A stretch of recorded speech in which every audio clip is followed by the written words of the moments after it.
Bitcoin is not the signal in itself. Bitcoin is the noise remover so that you can find your own signal. You can be a total rebel and live outside normie land and still be the most confident you've been in all of your life. A low time preference is the opposite of fear. And what's the opposite of fear? It's love. Bitcoin is love. Happiness is a byproduct of being useful to other human beings and being valuable to other human beings. In a world with perfect money, it's better for me to be nice than to be nasty. This is why Bitcoin fixes everything in my mind. For the first time, we have a type of money that cannot be manipulated by one single person. It belongs to everyone who holds it. We have a tool for voluntary consensual interaction that they cannot stop. Nobody cares if you're a billionaire or a bum. Do you have anything to contribute or not? That's the only thing that counts. If you have the Bitcoiner goggles on, you see the world for what it is.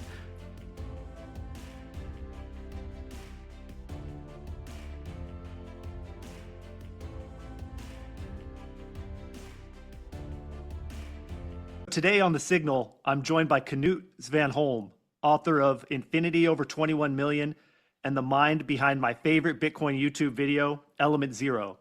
This conversation dives deep into how a finite idea within an infinite universe is reshaping consciousness, economics, and what it means to be truly alive.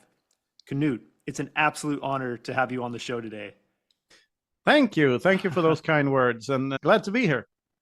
Good to see you. Yeah, so let's get right into it. Your philosophical takes on Bitcoin have completely changed the way that I see not only Bitcoin, but also the way that I see life. But before we get into some of those deeper ideas, I'd love to hear more about your Bitcoin origin story and what it was that made you realize that Bitcoin was so much more than just money. This is an interesting one because I don't remember a specific date or anything like that, or a specific event when I got orange pilled, so to speak. The thing that intrigued me in the beginning was something on the internet that could not be copied, or something in the realm of computers that couldn't be copied. Because I grew up with a Commodore 64, a very basic computer with like only 64 kilobytes of memory in total. And you have to be very careful with how you use that memory. And people were able to construct games and all sorts of sounds and stuff with very limited resources. And very early on, I learned how to program BASIC, which is like one of the most basic programming languages there is. I made a short program saying just 10 print hello and 20 go to 10, and the computer started printing hello over and over again.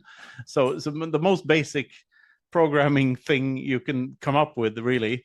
So I learned how to do that and quickly realized that everything in the computing world can be copied. And then when the internet arrived around 95, 96, when it started taking off, I knew that this is going to change the world completely, because now information is totally copyable and we can connect all the people and all the computers and connect everything. It's going to change the world. And I saw that pretty early on, but I didn't act on it. So instead of pursuing a career in computing, pursued a career in shipping. My father was a sea captain and I followed in his footsteps instead.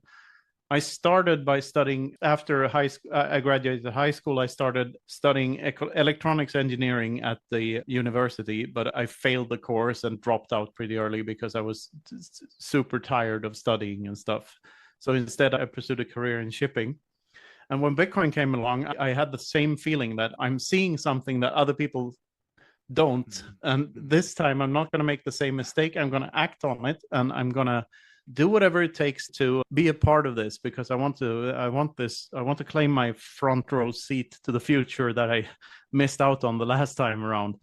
But the thing that intrigued me was really this notion of something that couldn't be copied, because how does that work? Like, it's information. Of course it can be copied. Everything in the informational realm can be copied. That's the nature of information. And that's what spurred my interest in this. And it's still, to me, the most interesting factor, because the deeper philosophical insight I got from that, like 10 years down the line, is that it's because the Satoshis are not on the internet at all. They're not even on the blockchain. They're in our heads. It's just a secret we keep from one another. And that we can act as if we own them, but we can't really own information. Information is what it is. someone else knowing what I know is not taking anything away from me. So ownership of information is absurd to begin with, which is why, by the way, why copyright laws and patent laws and stuff are bullshit, in my opinion. But the reason, and I think I had a hunch that this was the case from the get-go, that the interesting part about this is that it's not actually on the internet, but within us. So I think we are the Bitcoin network in a very literal sense, not only a metaphorical sense. But you and we have the same economic cardiovascular system now. Anything that is good for you is good for me, because we are the Satoshis. We aren't all Satoshi, as the saying goes, but we are all Satoshis. We are the network, and moreover, what's the success of Bitcoin? It's the success of other Bitcoiners. That's what actually makes number go up. So we all have an incentive to just be awesome to one another. And that's just mind-blowing to me. Yeah, so many of your ideas have been mind-blowing to me as well. And thank you for sharing your personal story, because it's not only inspiring to hear your ideas, but also just the way that you've lived your life and the way that you've completely jumped into this Bitcoin world and left the fiat world. That's super inspiring. So thank you for that. And then your commitment to Bitcoin is changing lives. Like, it's absolutely changed the way that I view not only Bitcoin, like I said, but also the way I live my life. And one of your videos in particular that's always captivated me is the video Element Zero that you made with Yoni Appelberg. And this notion that Bitcoin is the first bridge between the informational and the physical realms. And just that idea of tapping into the informational realm, which is infinite, and converting something in this infinite world into something finite in the physical world. It blows my mind every single day when I think about it. And that's what makes me realize just how valuable Bitcoin is. So sorry. Is there a question too? Because I was going to say, can you unpack this idea behind Element Zero? And I'm just curious to hear what your current thoughts are on Element Zero, because now it's been a few years since you released it. I can try. The idea is not mine. It comes from a German guy called Jörg Hemsdorf, which is a hero of mine. And he gave a presentation about this at an online conference that I attended a bunch of years back now. And I found the idea so intriguing but he has a very German and very engineering. So I thought that this needs better deliverance. So that's why I wrote the chapter, to make it more accessible to people who aren't as nerdy as German engineers in general. And not to say that it was bad, because it wasn't. It absolutely captivated me. But that's why I wrote the chapter, to make this more accessible. And when Yoni made the video and with Guy's narration, it just came alive. And it's chapter 2 of the Everything Divided by 21 Million book. And I'm super proud of it. The idea is that instead of, like, the alchemists of old, they tried to figure out a way to manufacture gold from cheaper base metals. But if chemistry, that's not possible, because gold is one of the elements.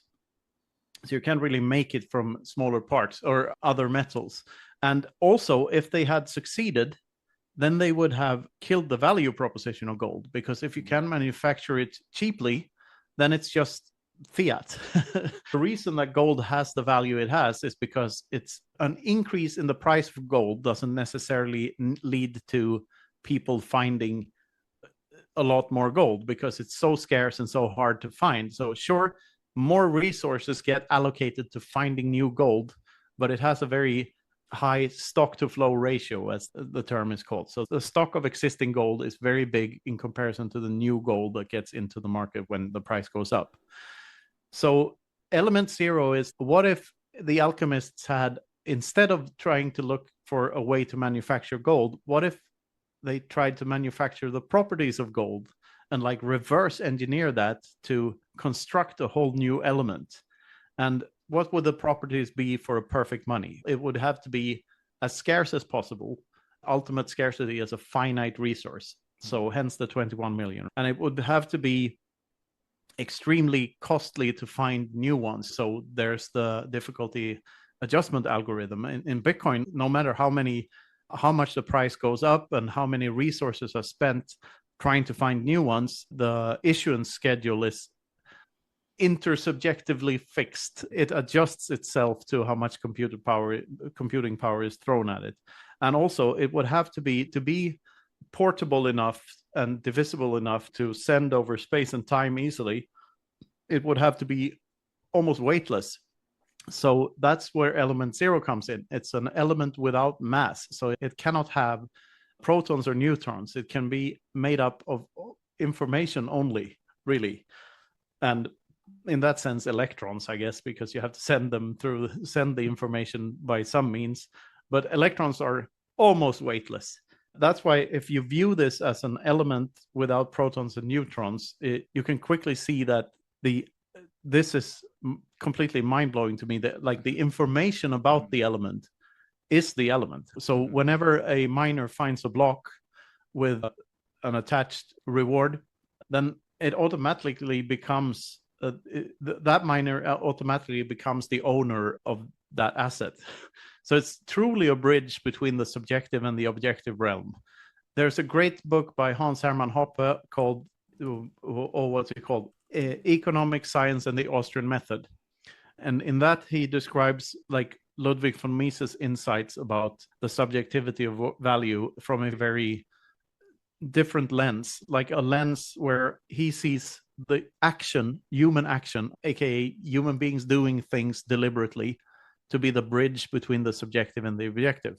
And this is also how the mind creates reality and reality creates the mind, because we interact with the world around us that we call the objective reality, and we change it with our subjective wants and needs to construct all the things in society, like houses and cars and whatnot, all the objects that humans have constructed. So action is really the bridge between the subjective valuations and objective reality.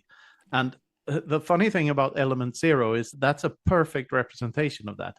If you have an element without mass that is can actually act as a physical object, but has no grounding in physical reality because it's just information, then all of a sudden there's a way for human beings to interact with one another as if we own something, and thereby we can represent our intersubjective valuations properly and have a perfect free market. And the perfect free market is so much more beautiful than we may think at the first glance, because of what I said before about us being incentivized to help one another. Like in a world with perfect money, everyone's incentivized to help everyone else because we all realize that's better than aggression.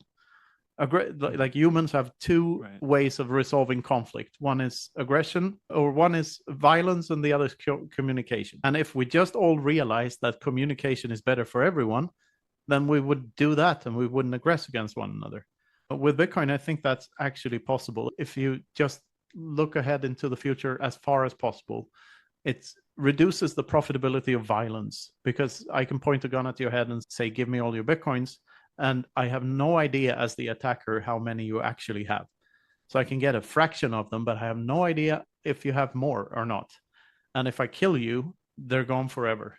So it's better for me as the attacker to not attack you, but to trade with you instead and do something, interact voluntarily and with consent with you. It's better for me to be nice than to be nasty. And I think this is why Bitcoin fixes everything in my mind. Yeah, these ideas that you bring up are so deep and so profound. And I really think that when people look back at your books and your work in 50 years or 100 years, you're going to be viewed as like one of the greatest philosophers of our time, because these ideas are so deep. I'm so thankful that you bring these ideas out into the world. Because for me personally, your ideas have triggered not just economic revelations, but like a spiritual awakening. When you're talking about this bridge between the subjective and objective, talking about it in terms of informational realm and physical realm, I drew connections between like my finite body and the infinite field of consciousness. And it has triggered a spiritual awakening for me. And I'm so thankful for that. Yeah, the spiritual awakening for me has to do with the whole time preference aspect of it. Because my grandfather had a saying. He used to say, that which you can do without you own. And he passed away before I was born, but the saying got passed down through the generations. And now I finally found a way to utilize that saying, because it maps on perfectly to Bitcoin, right? If you have a deflationary type of money, then you will prioritize quality over quantity. And you realize that things that you can do without, things that if you don't need a Lambo, you own all the Lambos. because you own them mentally. Like you are in charge. You have control over your urges. And I think that slowly but surely that is what Bitcoin is doing to real Bitcoiners that are have actually transitioned to view the world through a Bitcoiner lens and are not in it for the fiat gains anymore. Because when you see that I could either spend these sats on this thing that I temporarily want right now, because like this whatever it is, like this piece of candy that looks really yummy, I could give up some sats and buy it. Or you could like, wait a minute, if I wait, I could buy all the candy in the world 10 years down the line. So I don't really need to buy it now. And that's forever. If you have deflationary money, people, mainstream economists see deflation as a bad thing, but it's actually the opposite. The natural state of the free market is deflation. And it's very simple. If human beings practice doing things, do they usually get better or worse at the thing they're practicing? Better. They usually get better. So the follow-up question to that should be, so why aren't all prices falling forever? Because they should be. And the only reason that they aren't is because we've lived in a false system since forever. People are printing money. It's counterfeiting and it's stealing, and it's fraud at best and theft at worst. And it's stealing from everyone forever, all the time, perpetually. But there is now a way to opt out of that. And once you start seeing the world through that lens, your entire life changes. There's just no way that it doesn't, because you have access to everything forever, but all your cravings go away simultaneously. So it's beautiful. Sure, I like to live in a house. I like to own the house, but I know that if I hadn't bought the house, I could have bought more sats, and that would have been a better investment. So it's a choice I made. I'd like to eat well and drink well, but that's basically it. I'd like to be able to travel, but I don't have any other material cravings. I don't need a private jet. I don't need a yacht. I don't need 15 cars. I'm pretty happy where how things are now. And I'm not wealthy by any stretch of the imagination, but I'm not wealthy, but I feel rich because I have this thing that makes me not crave things. Yeah, that's such a powerful concept, and it really is. That alone is such a deep spiritual insight right there that completely just changes the way you live your life. And another concept that I really appreciate that you brought out is how it makes you realize that we're massively undervaluing our time. By going to our fiat job for 8 hours a day, we're completely undervaluing the value of our time. And Ed, I really appreciated you talking about that concept. Can you expand on that a little bit? Yeah, you only have one life, or at least everything points to that this is true. Like there's nothing in this world points to anything else. Then you're probably gonna die one day. Like from pure empirical observation, that is probably what's going to happen, which means your time on this earth is finite, which in turn means that every single second, every single minute, every single hour of your life is yours to do what you want with. And how do you want to live it? And I'd say happiness is a byproduct of being useful to other human beings and being valuable to other human beings. If you can be that, then you will be happy. You can't escape being happy if you go to bed at night every day feeling that I've done my part. Like my actions are good for all of mankind.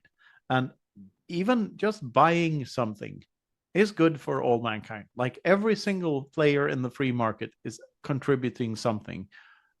Even if it's just sharpening the price signals by buying something or by not buying something, you're sending a message to that merchant that their price is too low or too high. So everything we do voluntarily with one another is helping mankind as a whole. What I realized, and I mean, I got my hands on some Bitcoin in the, I wouldn't say very early on, but fairly early on. And I managed to hold on to a bit of it. And eventually I felt that I had enough resources, mostly fiat resources, really, because I sold a house in Sweden and whatnot. So I didn't really have to touch Bitcoin very much. to move to our holiday home in Spain and sell the other house and start focusing on Bitcoin 100% my time, which is it's harder to do when you have a family, but I felt that it was the right thing to do. And I felt that I had stumbled upon so many of these insights that I couldn't stay in the hamster's wheel anymore and work for someone else. I had to do my own thing, and I had to see where I could take things. And that's just a personal thing. I'm not advocate. This is not financial advice or advice in general. It's just find your path. There's nothing wrong with having a steady job and going to work every day and doing your part that way and stacking on the side. There's nothing wrong with that. But I felt I had more to give, and I had to give it a shot, write more books and do more things. Yeah, I'm really glad that you did. And yeah, someday I hope to follow in your footsteps. And it's good to have people like you to serve as inspiration. And you also talk about this idea of Bitcoin being symbiotic with us. Yeah. Can you talk a little bit more about that idea? That's the whole. Okay, so let's break this down. This has to do with we are all Satoshi's thing. You cannot own a Bitcoin because it's just information. What you can do is that you can know a secret, and that secret is the private key.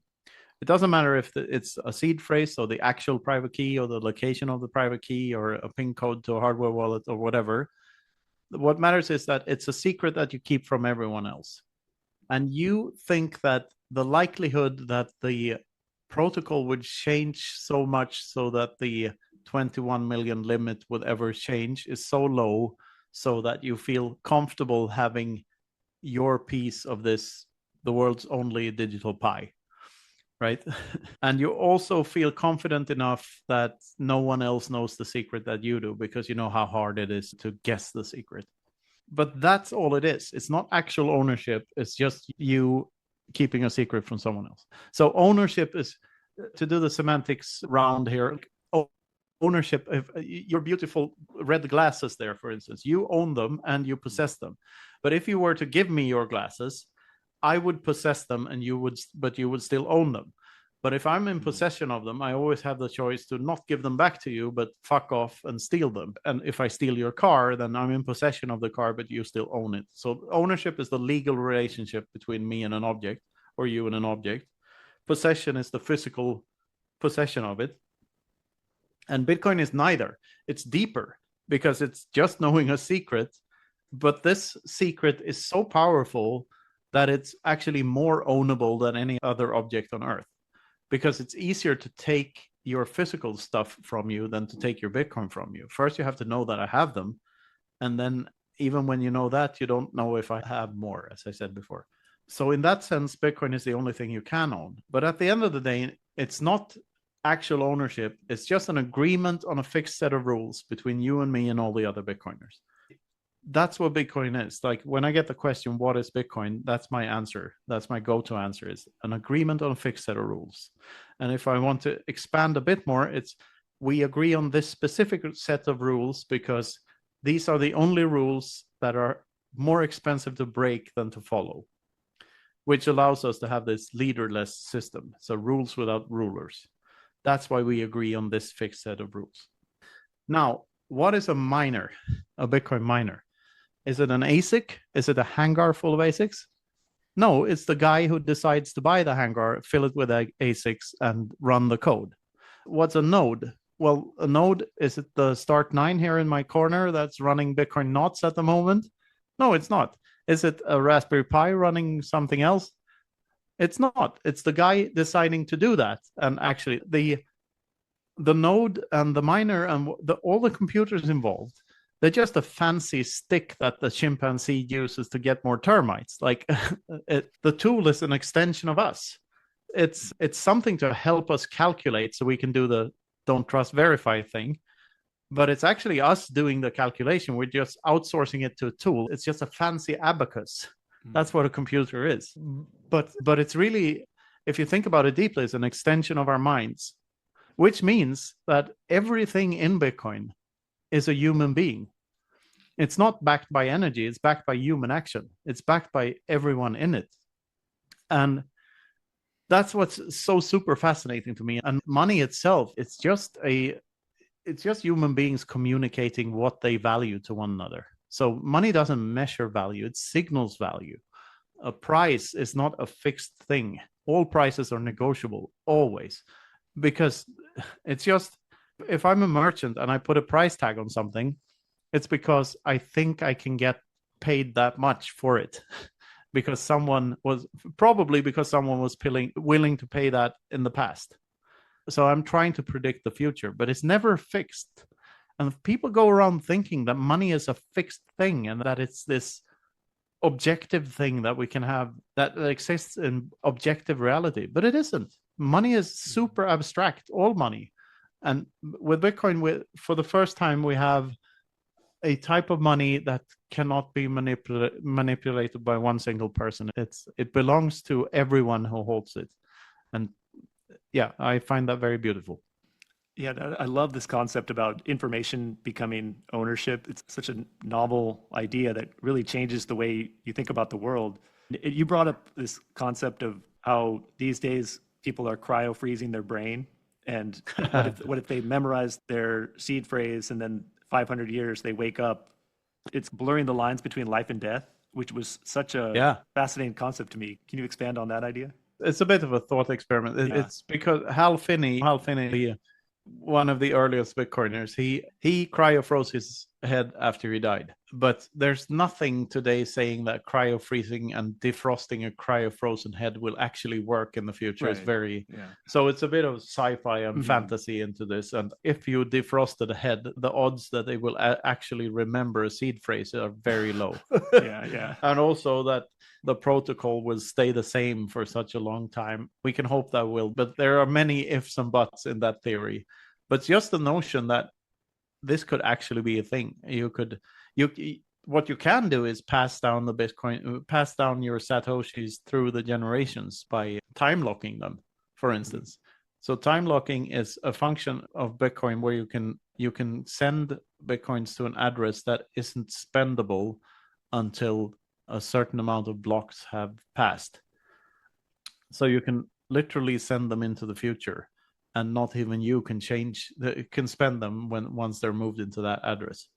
And I've been thinking about that a lot too. That could make a great inheritance scheme. So every halving, whatever the next generation gets half of a certain amount of Bitcoin. So let's say you were early as fuck into Bitcoin and you have 21 Bitcoins. That could halve every 4 years, and that could go to your offspring and your offspring's offspring in the future. And if Bitcoin just doubles in purchasing power with each halving forever, then they all get the same amount of purchasing power. Yeah, that's a funny thought. Yeah, I love these thought experiments that you bring up. And you also talk about how Bitcoin shatters your worldview. And I'm just curious as to, personally, what worldviews do you remember that you had before Bitcoin? And how did they change with Bitcoin? And what is it about Bitcoin that forces people to re-examine their worldviews? The big thing is the time preference thing. Yeah. Because when you're in fiat land, you know that you're losing purchasing power over time. So you want to get stuff quickly, and you look for fast pleasures, quick fixes to everything. With a low time preference, you can plan ahead for the future, and you can have a bit of more of a vision for what's going to happen to your life 10 years down the line. And the way I like to describe time preference and how it's connected to human emotion is, imagine you're being robbed of everything you own, including your clothes. So you're naked in the forest and you have nothing, like literally nothing. That's the high. Then you're forced to enter the highest state of time preference that you've ever been in, because you need shelter and you need food, otherwise you die. So you need to get somewhere, a roof above your head and something to eat as soon as possible. And you will probably allow yourself to be criminal to get those things. You will take them if you have to. Now, what's the opposite of that? The opposite of that is a low time preference, where you have something that you know will keep its purchasing power or increase its purchasing power over generations, which is Bitcoin. Then you can allow yourself to plan ahead for like eons. And you don't have to. And what is that? That means you can allow yourself to be more altruistic. You can allow yourself more time with your family and friends. You can allow yourself to be overall a much more swell guy than if you don't have anything. I'm not saying that poor people are that you have to be an asshole just because you're poor. I'm just saying that the more resources you have and the more secure they are, the more you can afford to not be an asshole.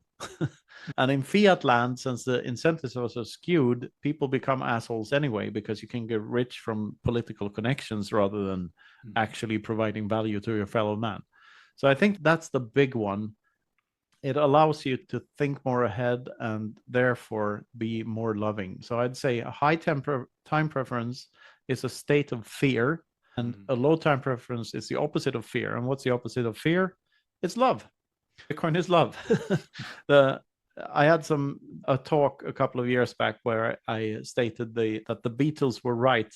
All you need is love. They just hadn't found the equation for it yet. But now we have, and we can actually wear our hearts on our sleeves now because we have this beautiful thing that allows us to do that. Yeah, thank you for that beautiful answer. And I agree about the time preference and love over fear. But you've also alluded in the past about how once you see Bitcoin, you also see reality more clearly. And it seems like Bitcoiners are able to see what's going on in the world a little bit in advance of other people. Like they knew what was going on with the pandemic and they can see behind these power structures a little bit better. Yeah, but I think that's a byproduct of the fact that in order to understand Bitcoin, you first have to understand the problem it solves. And the problem it solves is inflation. And then you have to go down that rabbit hole and figure out what inflation is. And then you realize that it's completely man made.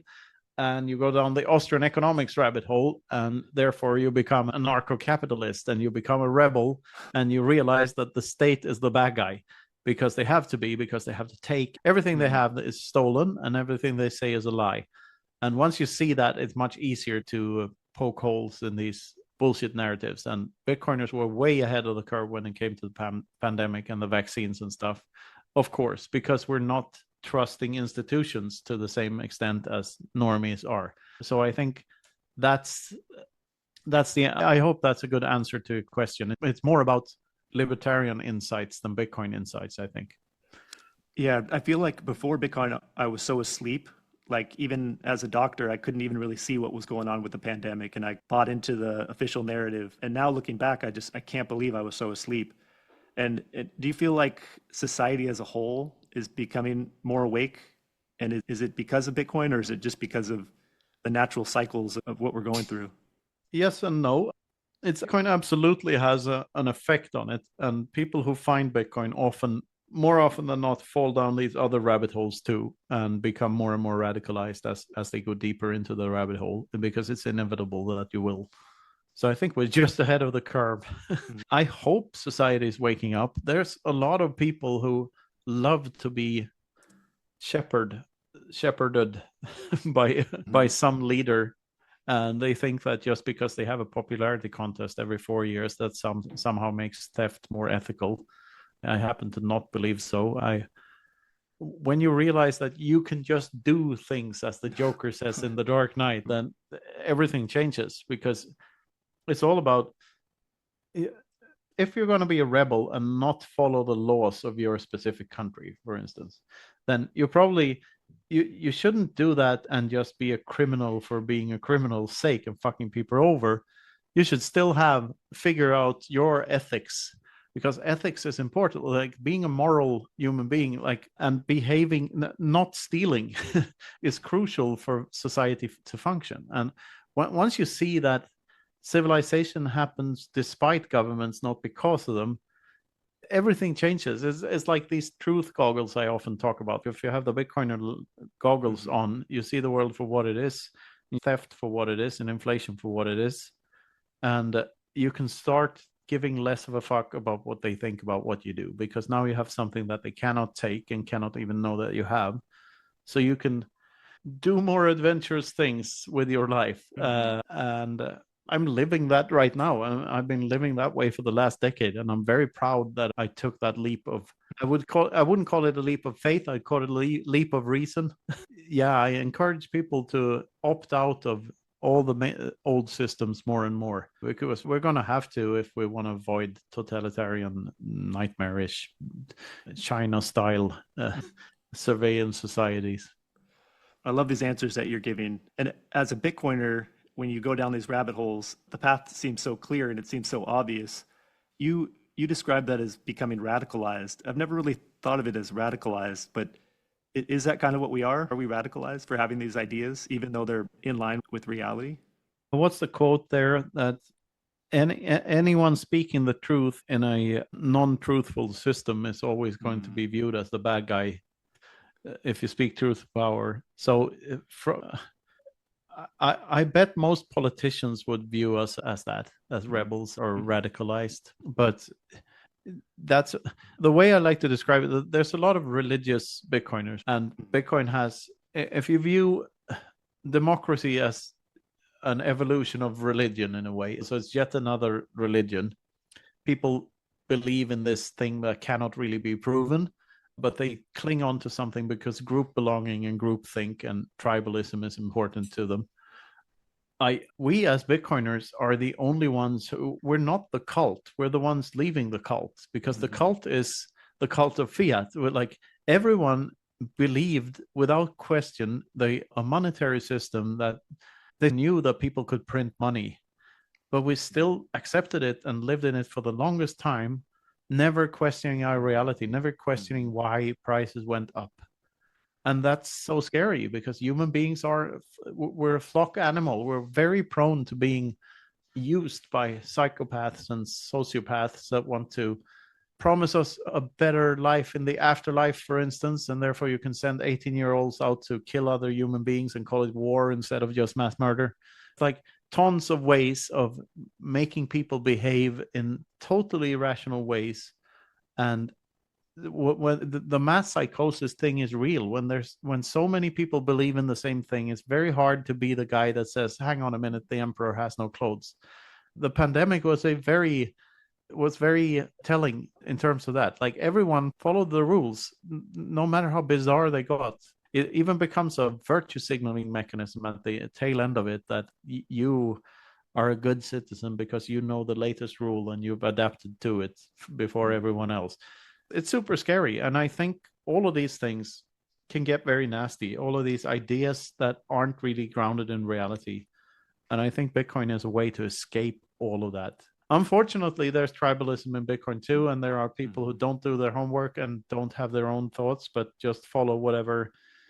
They cling on to Bitcoin because they view it because it makes them feel good or whatever, and haven't done the deeper deep dive. They just think that the things we say sound good, but that's not the way. Like, I view this as the escape hatch, as Christine Lagarde said. It's a way to escape our own mental prisons as well. Like, we can escape our own biases.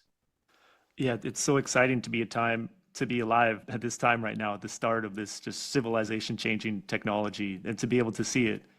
And it's so exhilarating, but it also is lonely that other people don't see it. But you've said that civilization starts with Bitcoin, and it's incredible to be alive at the start of civilization. Yeah, that's maybe I wouldn't have phrased it that way. Yeah. Today, to me, there are two modes of action or interaction between human beings, and it's the civilized way and it's the barbaric way. And the civilized way is consensual. The barbaric way is when one of the two interacting human beings is using force or threats of force, physical force, to get their will through. So the civilized way of doing things is the free market. When we're actually doing things because we want to, not because someone is like nudging us into a certain behavior. And that doesn't allow for any taxes or any inflation or any coercion whatsoever, really. Because as soon as we know that we're at risk of being deprived of something because we speak our minds or because we choose one product over another, then we will behave differently. We act on incentives, and the fewer bad incentives there are in society, the better. So the less interventionism there is in the free market, the better. And this is the reason why this tool was built in the first place. Now we have a tool for voluntary consensual interaction that they cannot stop. And it's very beautiful to me. Yeah. And you've also said that we need more philosophers in Bitcoin. And I'm so thankful that you're doing what you're doing, leading the way. And I'm so honored that you came on the show. Thank you so much for taking time out to talk with me. I appreciate it. No, my Yeah. pleasure, man. I love doing these rants. I'm doing exactly what I want at the moment, and Bitcoin has allowed me to. And it's, I don't know, it allows you when you know that you have something that it can't take away, and you know that it's going to appreciate over time because you've done your homework, and you can be a total rebel and live outside normie land and still be the most confident you've been in all of your life. And that kind of confidence gives you the ability to be your best self. And I truly believe that is one of the most rewarding things that can happen to a human being, is that instead of doubting, having doubts about if you don't believe in yourself, who else is going to believe you? No one will, right? So you have to set all that aside and just do your thing. And self-criticism is good.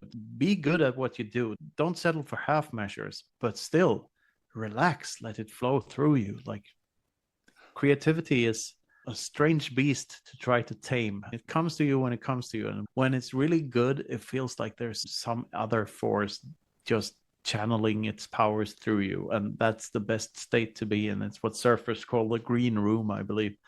And I love when I can reach that state. Writing has helped some. Just ranting like this, I can feel like I'm in the green room sometimes. Yeah. I just came back here. I've been playing guitar with my brother here before this call. Sometimes that gives me that feeling too. But also check your ego, because it's the thing that you create that's the beautiful thing. It's not, you're not the beautiful thing. You're just a bearded old man. Josh Homme of Queens of the Stone Age said this about songwriting. Like, when it's like a fisherman catching a beautiful fish.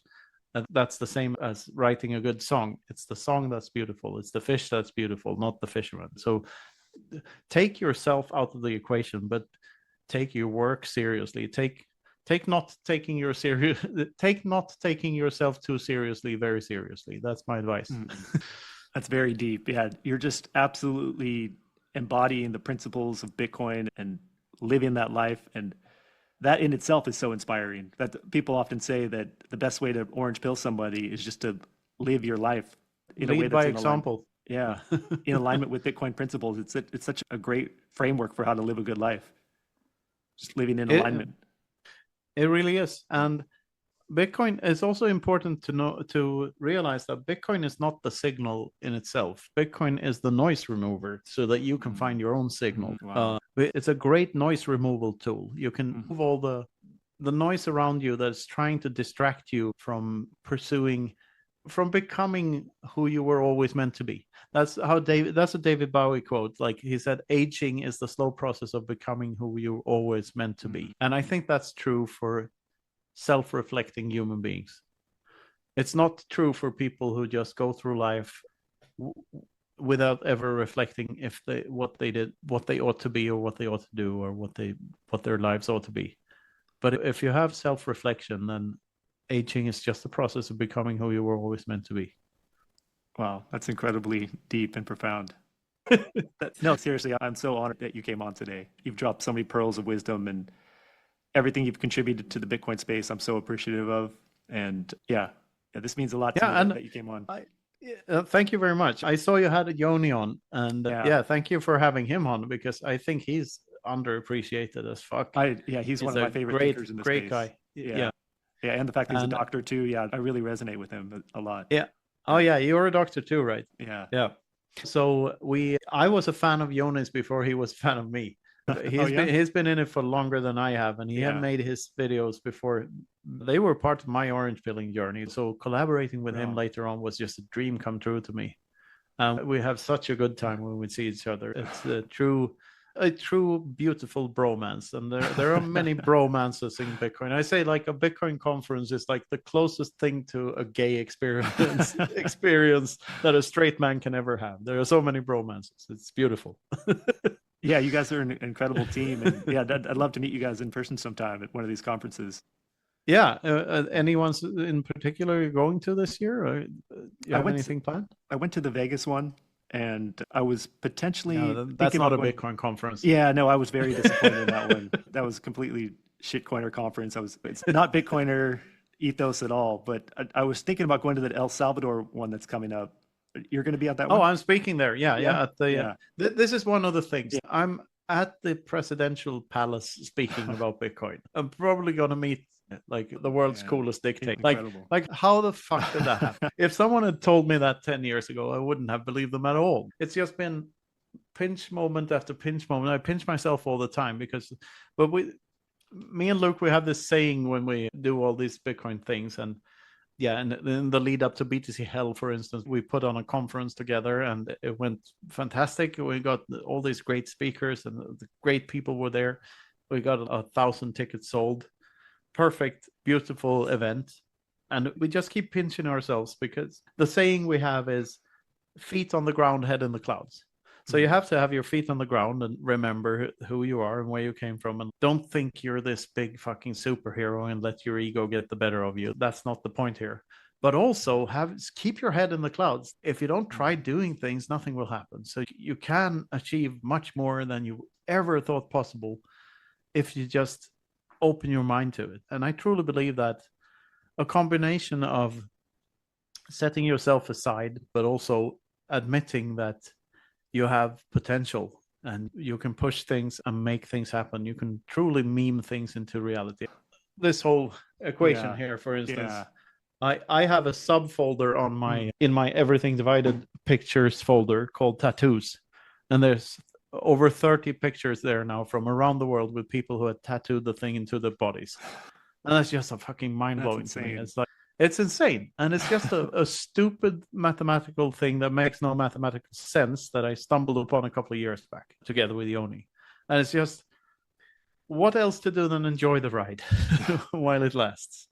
And with that mindset, there's no limit, really. You did that. Now there's another thing on another level that you can get to. Yeah. It's insane. Now I'm going to the palace. It's insane. If someone told me 5 years ago that I would now be friends with a prince, not only one president, by the way, and a handful of billionaires, just that is insane. And then also that I wouldn't be starstruck by them or anything like that, but I would treat them just as anyone else in the room, and the playing field would be leveled the way it is. That's one of the things I fell in love with early in the Bitcoin conference journey I've been on, is that nobody cares if you're a billionaire or a bum. Like, we're all, do you have anything to contribute or not? That's the only thing that counts. It's all proof of results, not proof of work. I hate the term proof of work. In all others, this is one controversial ideas here. Proof of work, a lot of Bitcoiners throw that phrase around as it has any other use case than in Bitcoin mining. And yeah, I don't think it does. I think it's proof of results that matter. If that's what the market wants from you, and the market doesn't give a shit how much work you put into something if it's shit. Like, so focus on the results, not the work itself. And if the results are good, and if you're having fun working, and it doesn't even feel like work in the first place, it's just go with the flow. Yeah. Thanks again for coming on. My pleasure, man. Yeah. And we're coming up on the hour here, so I'm going to have to tell you to fuck off pretty soon because I'm going to have dinner with my family here. So but have a great night. Thanks for having me. Yeah, you too, man. Yeah, good to meet you. Very nice to meet you. Bye.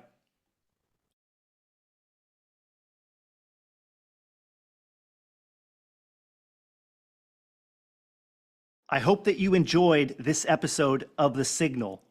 In a world drowning in noise, signal is everything.